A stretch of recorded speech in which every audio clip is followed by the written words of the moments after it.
Well, hello again. Good to see you once again. Today I want to bring you something that's similar to things I've shown you previously, but a little bit different. I think this one actually has the potential to provide a much more profitable experience than some of the things I've shown you previously. Not that the things I've shown you previously didn't have the potential to bring some profit, but this I think is just a little bit more targeted and probably a little bit better as a system overall. In fact, probably more than a little bit better, but I'll let you be the judge of that. Now, until now, I've mainly been showing you things that work on odds ranges. We've been looking at automated betting strategies, doing various things with various odds ranges, various favorite rankings with their favorite, second favorite, whatever. And that works to an extent, but especially when you're looking at horse racing, there's an entire world of statistics and form and things like that to consider beyond odds ranges that really do push things a little bit further. Now, I'm not stepping away from the idea of automated betting, but the question does become, how do you integrate statistics and form with automated betting?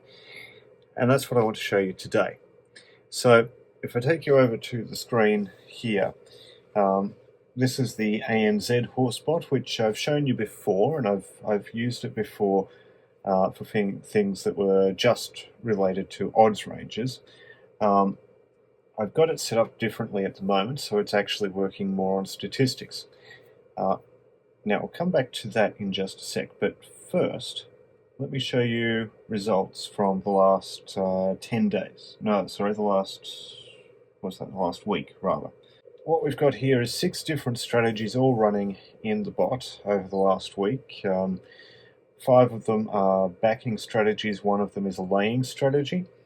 You can see the first 2 back strategies, back 1, back 2, they're actually doing quite well. Now this is based off the idea of a $1 base stake, but after a losing day, I have been increasing the stake. So you can see here, there was a losing day for back 1 on the 5th. It lost 94 cents, which is almost nothing. So I increased the staking on the second day to $2. It had a shocker of a day, which is unfortunate, but well, it does happen. Then we go to the 7th, and it made a profit, but it still wasn't back in profit overall for that series. So I actually stuck it 3 times there. It made $58 that day, which got it into profit for that series, and you can see it's had no profit for the next series there. So over that week, it made $58.78. Back 2 made $28. The others not doing as well. In fact, you can see back 3 is down $75 at the moment, which doesn't actually surprise me too much. Well, maybe the scope of it does a little, but I might explain that one a little bit later as to why that actually doesn't concern me yet, because history on that one shows me that it should recover quite comfortably. It just is one of those strategies that is going to take time and patience. Back 4 has had a lot of days where it's done nothing, and on the 2 days it has done something, it's lost $1. Back 5 has had a little bit of profit in there, but it's behind overall. The laying strategy is down overall, but again, it's very small. It's $4. It's down almost 5. So back 1 and back 2, undoubtedly, the standout performers at the moment. But well, the question then becomes, well, how did we get there? What did we do to actually get there? So you can see I've got some very brief notes at the top of these as to what they are. So back 1, the text there probably doesn't mean a lot to you just yet. Back 2 makes a little bit more sense. That's a strategy that's looking at maidens that are first up off a spell and have a jockey-trainer combination at the track with a very high win rate. My thinking there being that if a maiden's been put out for a spell and it's being brought back from the spell and it's got a good jockey-trainer combo, there's probably some reason why it's being brought back from the spell at that stage. And there's a good chance that the market hasn't quite accounted for that, so you might get some decent odds on some winners there. And you can see overall it doesn't get a lot of bets, but it does get some decent, reasonable numbers on a day-to-day basis. So that's digging into the weeds a little bit. Let's go back to how this is working. So as I said, we've got the ANZ bot here, and the back one tab here, the bet settings tab, well, that looks fairly standard and straightforward. This is looking at Australia, New Zealand, including harness, the win market, anything with odds between $2 and $10. We're betting $1 on it. That's pretty straightforward. But filtering that further is our stat settings here. So in here I've got some settings to show, well, I want the APR rating, which I'll get to in a minute what that actually means, but the APR rating is kind of an overall rating of form. I want it to be in the top 4 in the market. I want a jockey-trainer combination that's got at least an 80% strike rate at that track. And Betfair's prediction ranking, again, I want it in the top 4. So the bot is looking at those settings and determining if any of the horses in the race match those settings. And if they do, it's placing a bet. Pretty simple. Where's it getting its stats? Well, let's have a look at a race coming up. So let's go to the next race up is race 2 at Scone at 110. So we can see our market there. Let's have a look in the stats tab. And here's all these stats that the bot is getting. Now I think it might actually be pulling in slightly more stats than this, but you can see it's pulling in quite a lot of stats. The barrier, the distance, the weight, the days since the last run, the horse's win percentage, place percentage, the Sky Racing ratings, the jockey trainer ratings, win prize amount for the horse, form rating, on and on and on and on and on and on and on and on. Okay, so you can see that. But again, where's it getting its data from? Well, it's getting its data from the Australia New Zealand Horse Ratings website. Now, I should point out both the ANZ bot and the ANZ Horse Ratings website are creations of Steve and Michael, who create pretty much all of the bots that I've been showing you. And they have a number of rating systems for Australia and New Zealand, and for some other places, for both horses and for greyhounds. This is a slightly different one to some of their other horse ratings, but the interface is very similar. So let's just pull up that race at Scone. So we're looking at race 2 at Scone. It's effectively the same data, or actually a slightly smaller subset of the data. If I export the data here into an Excel spreadsheet, I'll actually get all of that data that I saw on the previous screen, and possibly a little bit more. So you can just come in here and look at the website and see these are details for these horses. You can see this system has its own rating system, so the top rated horse, it thinks Regatta is the best horse in this race, followed by Cumnock, then Diecast Missile and Rapid Ruby. You can see the prices out of Betfair from around the time that you can see that they've actually just updated, and all of the other details. So the bot gets these details, looks at the race and sees which horses match your criteria, and places the bet accordingly. So that's all well and good, but how do you get to a strategy that you want to use? Well, maybe you have a strategy that you like. Maybe you particularly like betting on favourites that happen to also be maidens. Perhaps you like betting on horses that have recently won a race. You have all of these options. But this is where the ANZ Ratings comes into its own, in that it also has an analyzer spreadsheet that can take the data out of the ratings website and analyze it. And that's where the power of it comes, because that really helps with formulating strategies. Now, I had a few strategies in mind when I started setting up using the stats here, but the Analyser spreadsheet allowed me to refine them a bit and see what did work, what didn't work, and if I had an idea that looked like it was coming close to working, I could fiddle with it for a little while and see what I could do to actually make it perform better. So let's go to, well, firstly, let's have a look here at data that comes out of the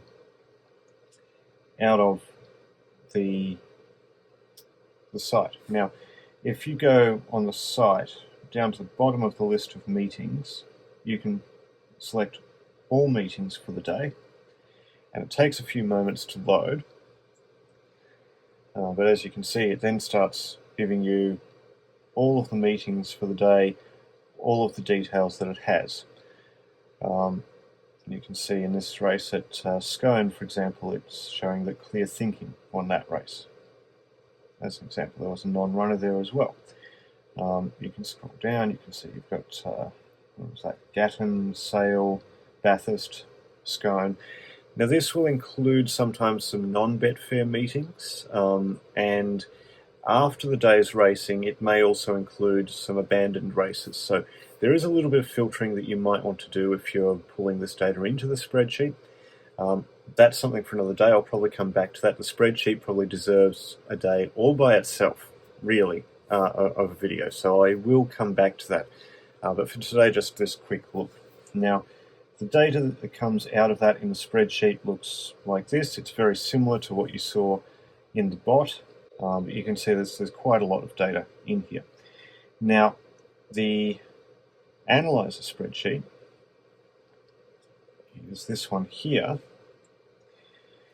Now, like most of Steve and Michael's spreadsheets, this uses macros, so it does require Microsoft Excel. It won't work in other spreadsheet software.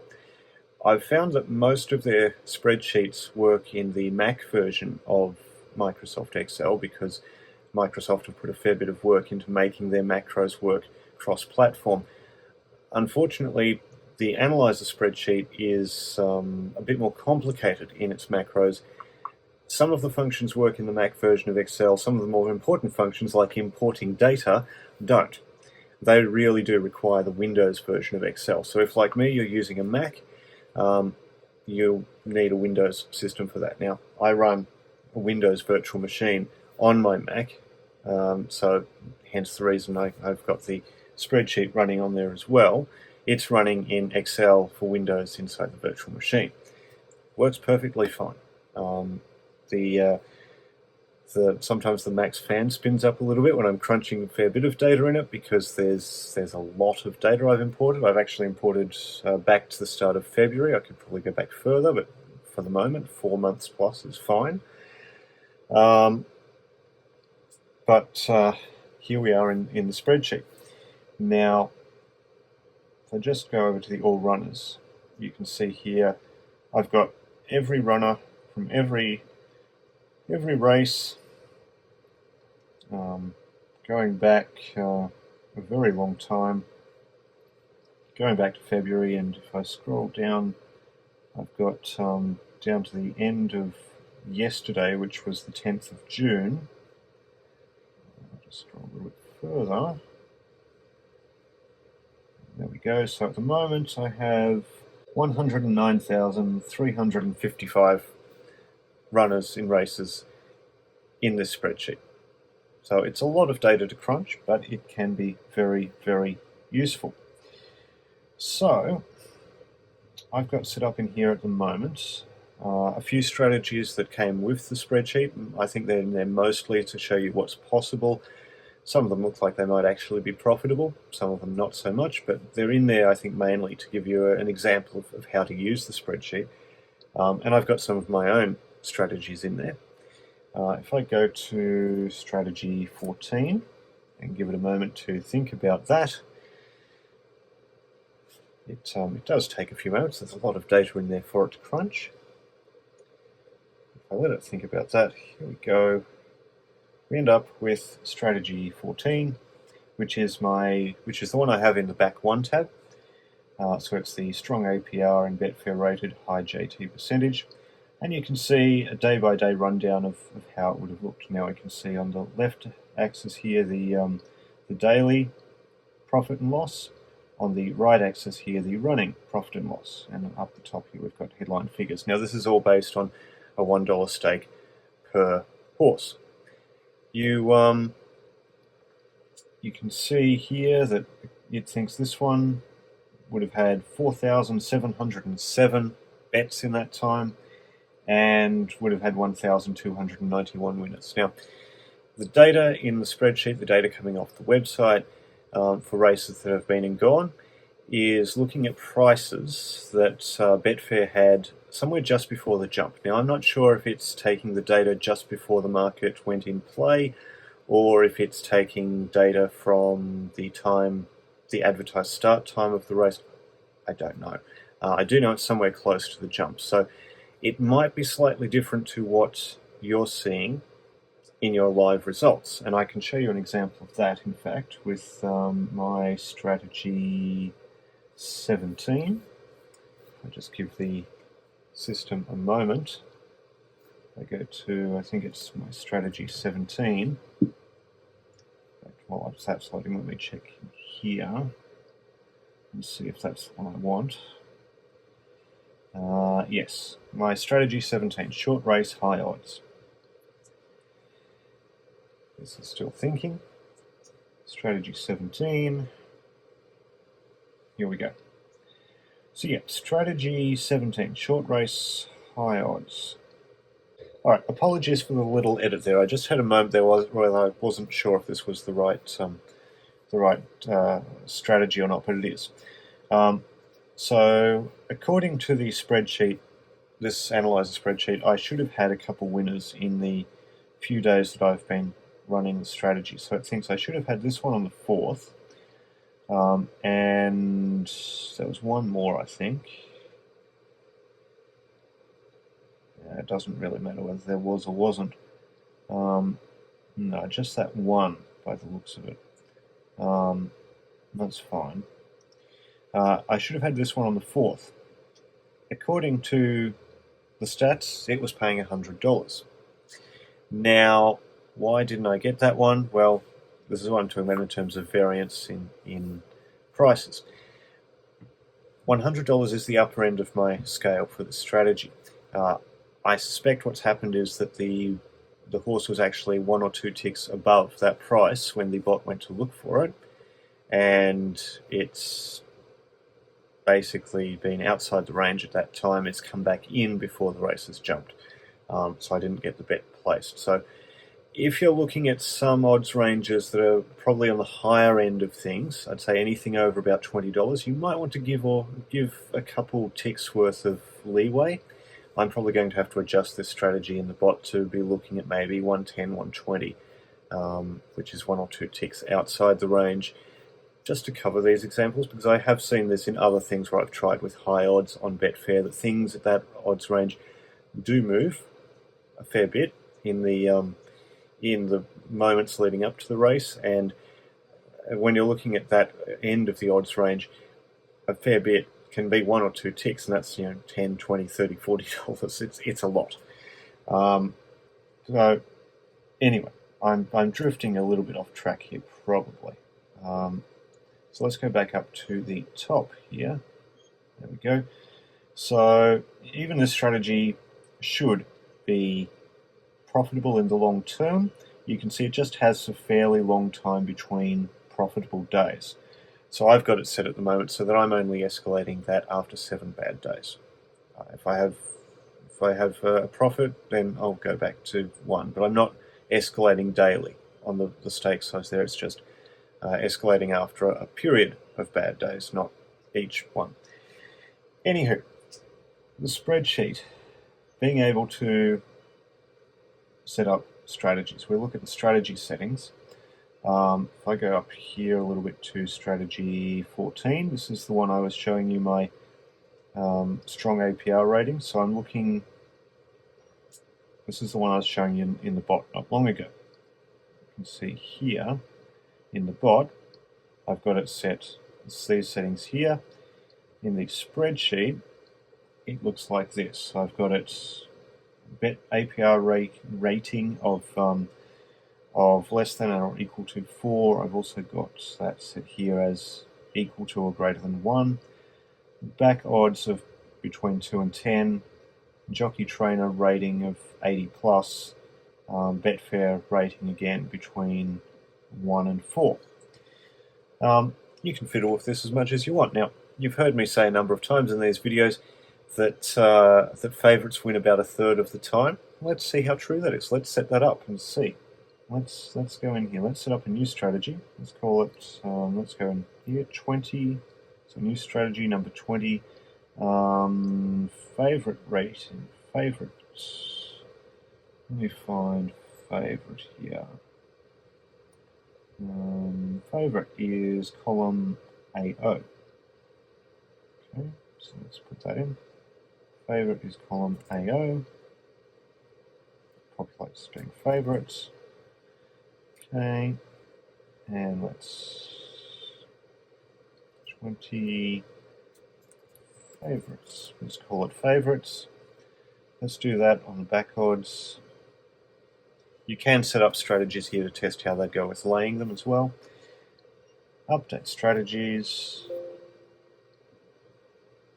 Go back to the main tab and let's see how strategy 20 looks. So, what sort of strike rate would we get out of backing the favourites? Well, I've said before it should be about a third of the races, but would it be profitable to just back the favourites at level staking? Here we are. Well, the answer to that is no. I mean, you didn't really need me to tell you that, did you? But here we are, strike rate of 38%. So favourites over this 4-month period in Australia and New Zealand, and thoroughbred racing and harness racing have won 38% of their races. And if you were to back all of them at level staking, you at $1 per race, you would have lost $410.92. So that's not a winning strategy. But at least we know it, right? So what happens if we say, well, actually we want let's say we want the third favourite. You can do anything up to, I think, the third favourite. So third favourite, update, go back to main, and we'll have to type that in again to get it to refresh. We know the strike rate's going to be worse, but are they paying a better price in such a way that actually works well for us? I have my doubts, but let's see. Thinking, there we go. No. Strike rate of 13%, a loss of almost $1,400. Not looking good. Alright, one more thing. Let's change that to, let's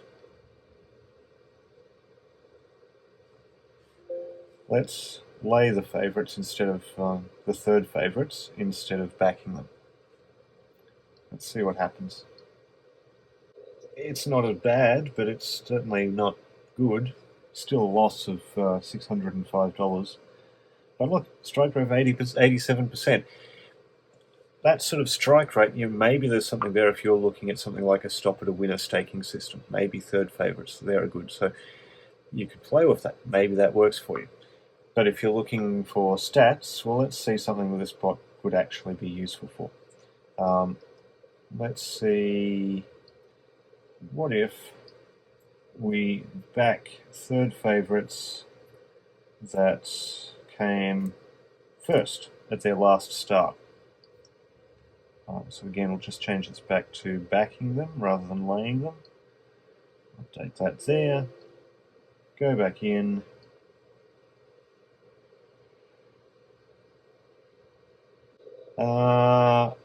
Okay. So here we are, third favourites that won at their last start. Not great, still a loss of $160, but it's better than it was. You could certainly play with that and see what it got you, but you can start to see how this spreadsheet actually can be quite useful. Get in a lot of old data and see and play with it and see what you get. So this, as I showed you, this is the strategy that's been performing the best for me.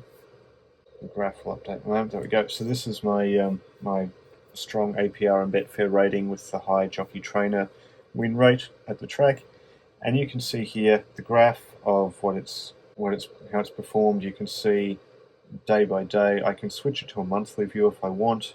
That will take a few moments to load, but I can do that instead. So you can see here this month so far not so good, but that's because the first Saturday of the month was a little bit of a disaster, let's just say. All of the East Coast tracks were just saturated with heavy rain. A bunch of meetings got abandoned, and I looked at a few of the so-called expert tippers, and some of them don't perform great anyway, but even some of the ones that do perform reasonably well, they had pretty bad days as well. So it just was not a good day for betting on horse racing. But then, anyway, down the side here you can see every selection that system would have taken in that time. You can see what odds it was, where it was, how it performed. You can get a lot out of that. So when you've got a strategy that you're happy with, you can take it into the bot. You can set it in the bot here, and away it goes.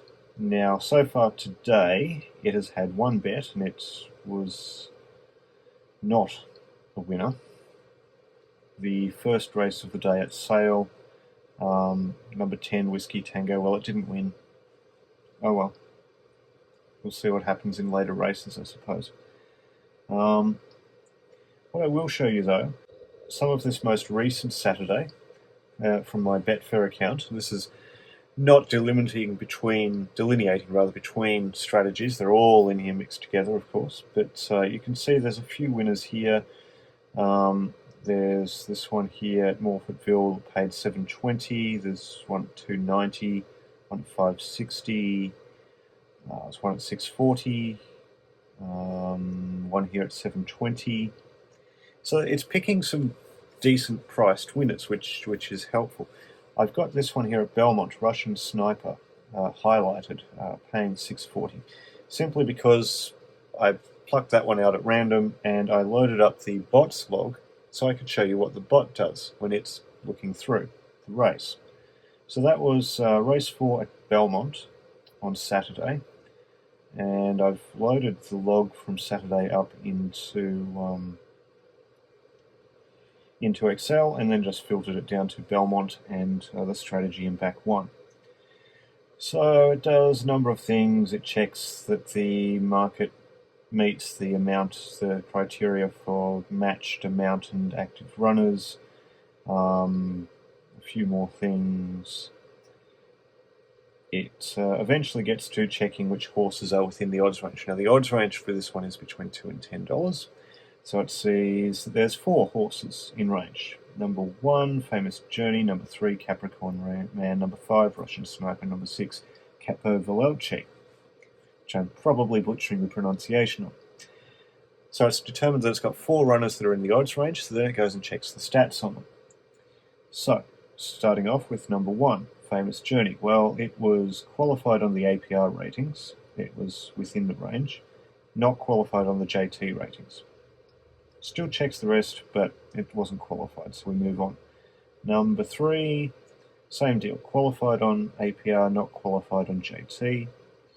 Russian Sniper, qualified on the APR ratings. It was number 4 on the APR ratings. Qualified on the JT ratings, 100% strike rate for that jockey trainer combo, apparently. qualified on the Betfair prediction rankings. They had it coming second, so we know it's eligible. It checks the remaining horse as well. It was not qualified on the APR ratings. It was 9th, so not qualified on the JT ratings, not qualified on the Betfair ratings either. So I only have one qualified horse, so that's number 5, Russian Sniper. So then the bot goes through and places the bet on that one.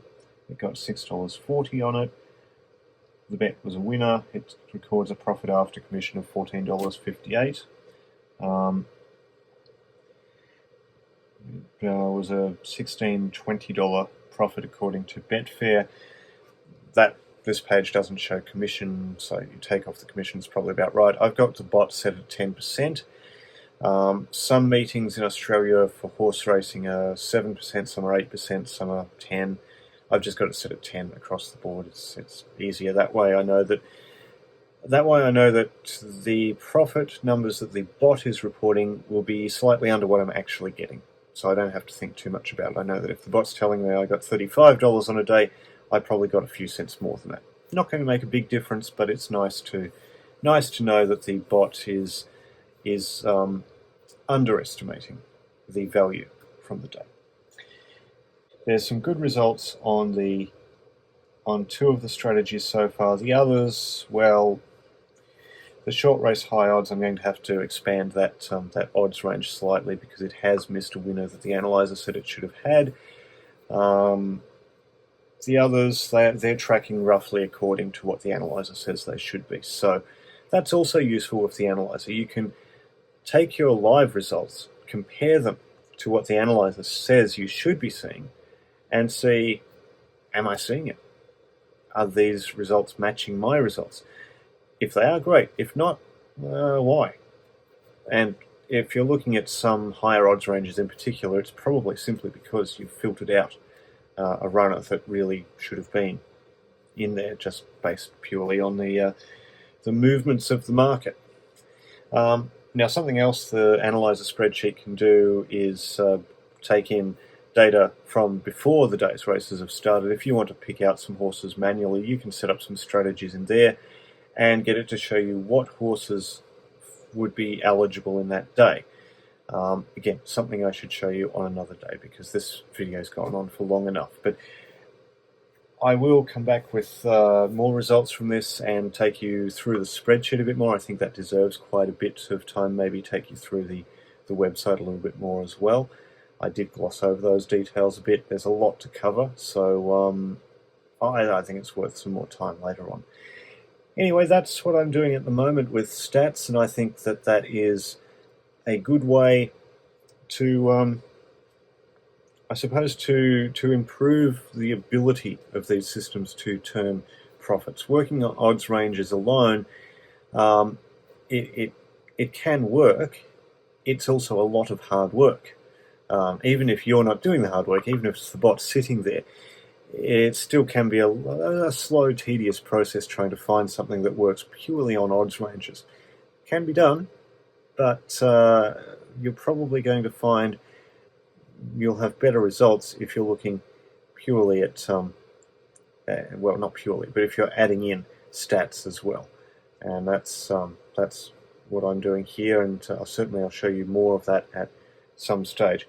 I should quickly show you, I did show you briefly the settings I have for back 1. Back 2, which is my, what do I call that one? That's the first up maidens, I think. Spreadsheets are disappearing on me here. Here we go. First up maidens with a high jockey trainer win rate. So I've got that set to anything between $1.50 and $20. It's Australia, New Zealand, and harness racing. I do have some of these set to not include harness racing, but this one does include harness racing. Incidentally, if you are in the UK and you're watching this, well, Australian harness racing, the better races are in the evening Australian time, which is the morning your time. So Australia, New Zealand horse racing, which is in the middle of the night for you, maybe it's not of all that much interest to you, although certainly if you can automate it, there's some opportunity there. But if you want to see some good racing out of Australia, Harness racing, our higher grade races are usually in the evening, which is the morning your time, and there's some fantastic racing there. So that might interest you, and this bot can do that, and the Analyser spreadsheet can help you with selections for that as well. So I think that's something to keep in mind. I've gone off topic again, and I will again in a moment because I've seen something else, but I was showing you the statistics settings. So this one's really simple. I'm looking at horses with a win rate of 0, so they're maidens, and a jockey trainer rating of 90% or more, and it has to be first up. Again, as I said earlier, my thinking on this was that if it's first up off a spell, so it's being brought back from a spell, and it's being brought back with a jockey and trainer combo at a track where that jockey and trainer have a very high win rate, I think there's a good chance that horse is being brought back for a reason. And there's also a good chance, because it is a maiden, that that is coming back off a spell, that the market may have given it a bit of a higher price than maybe is warranted, and we can certainly take advantage of that. And it's nice to be able to have the bot sit there and find those through the day. What I'm going to take you off topic with slightly here, although it's not exactly off topic, as I sit here, I did notice we did just have a winner. So this is the back one strategy at Gatton. Number 7, Jojo Rabbit, just won at a price of $8.40. So that is a good result. I'm certainly happy with that. And you can see here there have been other results. Back one strategy yesterday afternoon at Mornington had a $12. No, it had an $8 winner. We're doing $2 stakes yesterday. It had an $8 winner. You can see there's a $3 winner, a $4.60 winner, a $2.50 winner. So, there's plenty there to see. Anyway, look, I've gone on for long enough. Links to the ANZ Bot, the ANZ Ratings, the ANZ Analyser are all in the link below. And I will come back with more at another time. This has been a long video. Thank you for sticking with me. Send me any questions you have, and good luck. I hope the statistics help you.